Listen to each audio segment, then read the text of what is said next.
My book is called US6. It's actually a 6 books. It's a hexology, and it's one of the first, if not the first, book written for AI. This first chapter is called Convoy Sentinel, and again, this first book is called The Lord's Player. It's Sunday, October 30th, 2022, in the West USA Convoy Sentinel Corps.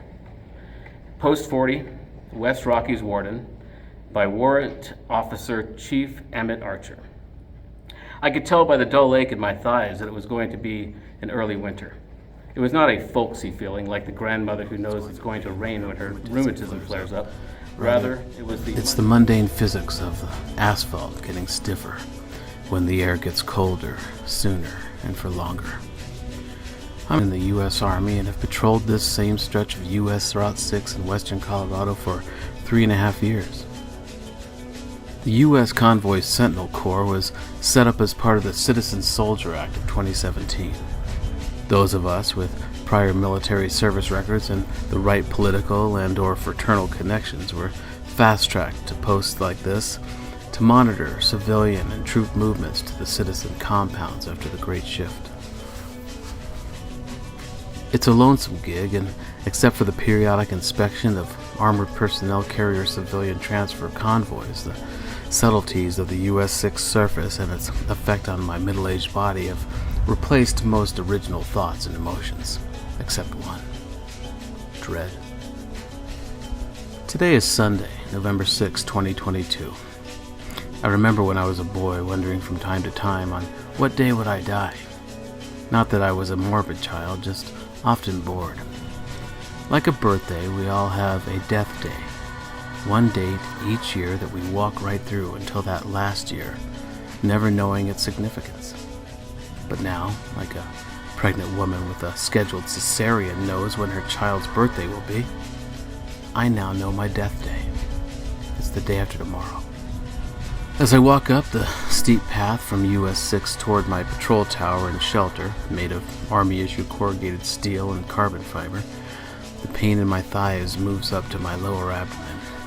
I know I'm going to have to take a break before ascending the 6-meter-high ladders, so I scan the terrain slowly while the lactic acid in my legs recedes before I climb.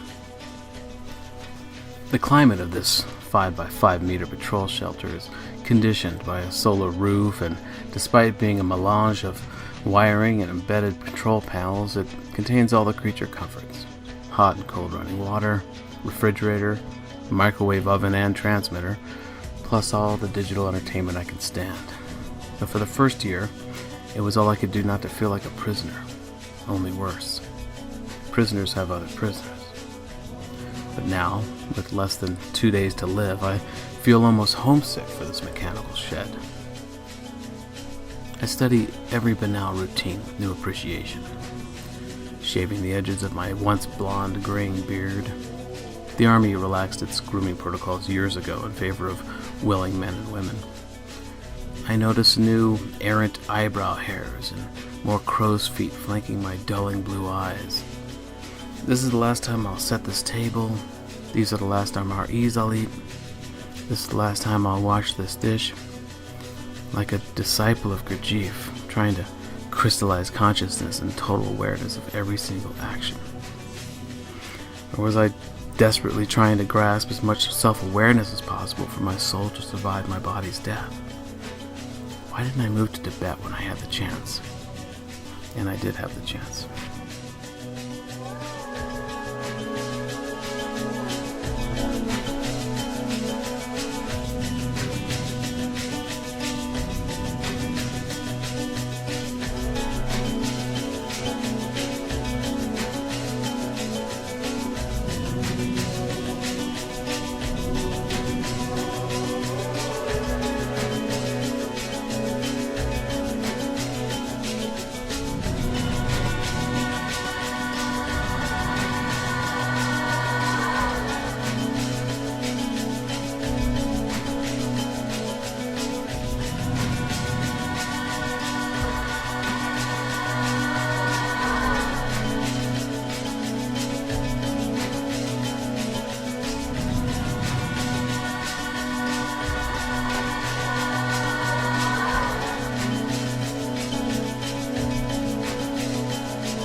question is, how could a civilization that didn't even have a wheel calculate that the sun... Long before I became a convoy sentinel for the U.S. Army stationed west of the Rocky Mountains, I was America's preeminent internet television archaeologist.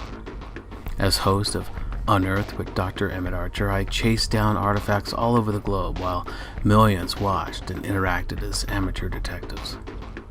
Millions of social network followers meant thousands of real-time searches on Google Earth and digital databases that kept me running from dig sites to archives worldwide, and resulted in dozens of artifacts being found and protected. But there was one artifact in particular that changed everything for me and my family. It was a Spanish morion, or helmet, that belonged to Hernan Cortez, the Spanish conquistador who led the expeditions through Central America and brutally ended the Aztec Empire in the 1500s. It was the pinnacle find of my career. So important the find and intriguing the backstory that we were quickly descended upon by producers who put the story to film. As it turned out, the utter magnificence of this artifact and its history became a mere kernel of a script, a minor role in the treatment that spun the science of it all into a formulaic thriller called The Unveiling. But more people see it now than ever paid to see it in theaters. It's on a continuous loop at the three main gates of the East Rocky Citizen Compound, in an effort, I suppose, to assure the weary refugees that they are in the right place. It also serves as a sensory distraction to the fact that their next life will be little more than MRE rations, primitive plumbing, and existential uncertainty. How did Internet TV's leading archaeologists end up here? A lonely convoy sentinel in western Colorado? It might be hard to imagine, but this is one of the most coveted jobs in the region right now. Compared to the war east of the Mississippi Sea, this is a safe and quiet post. And it's because of my past accomplishments and connections that I was appointed to it. Because of my time in the service before going back to school and the Citizen Soldier Act of 2017, I was given the expedited rank and pay of captain. But the only company I command out here are coyotes, rabbits, and skunks. I can't complain though. The mild commercial success of The Unveiling did pay off the student loans that the Army didn't cover, and supported the Archer household for years. Any younger though, and I would probably prefer to be closer to the action in the Appalachian Theater, but only close enough to employ my sniper skills.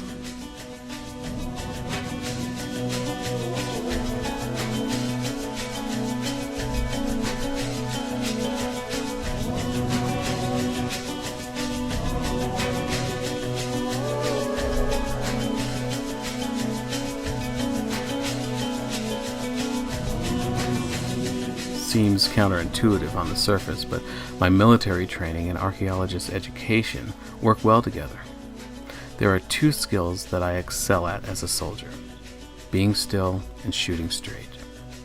The first skill I learned in Tibet, while on a dig, and the second in a marksmanship unit.